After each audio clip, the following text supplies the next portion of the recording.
ఓం సాయిరామ్. శ్రీ మాతృ సాయి సాయి సమర్థుని నిత్య పారాయణ గ్రంథం. ప్లేగు జబ్బు. ఇప్పటి వరకు ఉదీ ప్రభావాన్ని గమనించాం.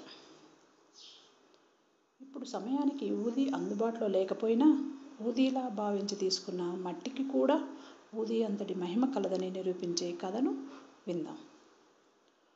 ఒకప్పుడు బాంద్రాలో ఉండే ఒక బాబా భక్తునికి వేరొక గ్రామంలో ఉన్న తన కూతురు ప్లేగు జ్వరంతో బాధపడుతుందని తెలిసింది. ఇలాంటి విపత్కర సమయాలలో ఊది బాగా పనిచేస్తుందని అతనికి తెలుసు. అయితే అతని దగ్గర ఆ సమయానికి ఊది లేదు. అందుకే ఒక వ్యక్తిని నానాసాహెబ్ దగ్గరకు పంపి ఊది తీసుకొని ఊరికెళ్ళమని చెప్పాడు. ఆ వ్యక్తి వెళ్ళేసరికి నానాసాహెబ్ తన భార్యతో కలిసి కళ్యాణికి వెళుతూ రైల్వే స్టేషన్లో కలిశాడు. సంగతి విన్న నానాసాహెబ్ తన దగ్గర కూడా ఆ సమయానికి ఊది లేకపోవడం వలన చేసేదేమీ లేక రోడ్డు మీద నుంచి కొంత మట్టిని తీసి చేతితో పట్టుకొని సాయి నామజపం చేసి బాబా అనుగ్రహాన్ని ప్రార్థిస్తూ ఆ మట్టిని తన భార్య నుదుటిపై పెట్టాడు. కబురు తీసుకొని వచ్చిన వ్యక్తి ఇదంతా ఆశ్చర్యంగా గమనించాడు. తర్వాత ఈ సంగతిని ఆ భక్తుడికి తెలియజేశాడు. అతను ఊరు వెళ్ళి చూసేసరికి నానాసాహెబ్ తన భార్య నుదుటిన మట్టిని పెట్టినప్పటి నుంచి ఇక్కడ ఈ ఊళ్ళో ఉన్న అమ్మాయి జ్వరం తగ్గడం ప్రారంభించిందని గ్రహించి ఎంతో సంతోషించాడు. ఎక్కడ స్థిరమైన నమ్మకము, భావన ఉంటాయో అక్కడ నిదర్శనం కూడా ఆ రకంగానే ఉంటుంది. లేకపోతే రోడ్డు మీద ఉన్న మట్టికి ఊదికున్న మహత్యం రావడమే కాకుండా జబ్బు పడిన వ్యక్తి దానిని పెట్టుకోకుండా ఆమెను తలుచుకొని ఆ మట్టిని వేరొకరు పెట్టుకున్నా కూడా ఇక్కడ ఆమె జబ్బు తగ్గింది. కాబట్టి ప్రార్థించే వాని మనసు తీవ్రతను బట్టి ఫలితం ఉంటుంది. తేలుకాటు.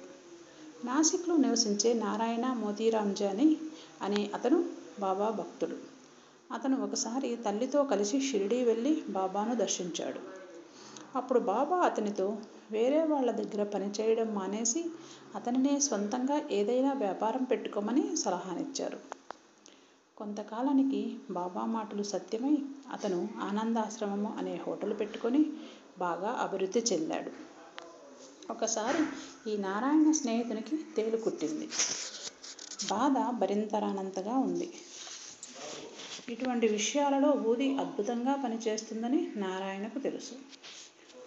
ఊదిని నొప్పి ఉన్న చోట రాస్తే నొప్పి పూర్తిగా తగ్గిపోతుందని అతను తన స్నేహితుడికి ధైర్యం చెప్పి ఊది కోసం వెతికాడు.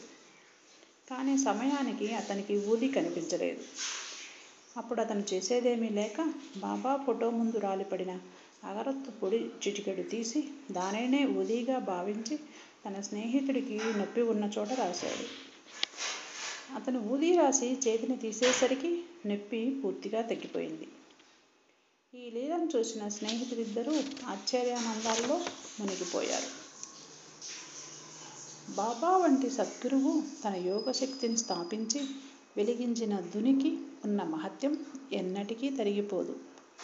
కాబట్టే ఈ ధుని ప్రారంభమై ఇప్పటికి అనేక సంవత్సరాలు కావస్తున్నా దీని ప్రాముఖ్యము, దీని వలన భక్తులు పొందే లాభము నానాటికీ పెరుగుతోంది.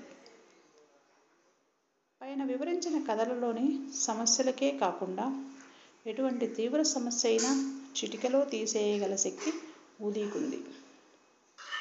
కాబట్టి పిల్లలందరూ ప్రతినిత్యం ఈ ఊదిని విధిగా సేవిస్తే వచ్చిన వ్యాధులు తగ్గడమే కాకుండా అసలు ఏ జబ్బుని, కష్టాన్ని కూడా దరిచేరనీయని మహిమ ఊదీకుంది. కానీ మనకు కావలసినది ఈ ఊదీ శక్తి మీద నమ్మకం. ఈ నమ్మకంతో మనం ఎటువంటి తీవ్ర పరిస్థితులనైనా ఊదీ సాయంతో ఎదుర్కొని బాధల నుంచి విముక్తిని పొందవచ్చు. ఈ రకంగా అదృష్టవశాత్తు బాబా పట్ల భక్తి కలిగిన వారికి ఇక అసాధ్యమేదీ ఉండదు. ఏ కష్టమునైనా ఊదీ సాయంతో తీసివేసుకోవచ్చు.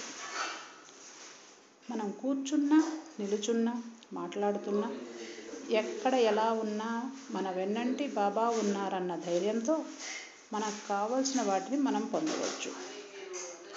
ఊదీ ప్రభావంతో ఈ రకంగా లౌకికపరమైన కోరికలు తృప్తి చెంది ఆరోగ్యవంతులుగా అంటే అప్పుడు పరమాత్మనిపై మనసు ఆసక్తి కలిగి జ్ఞానాన్ని పొందవచ్చు.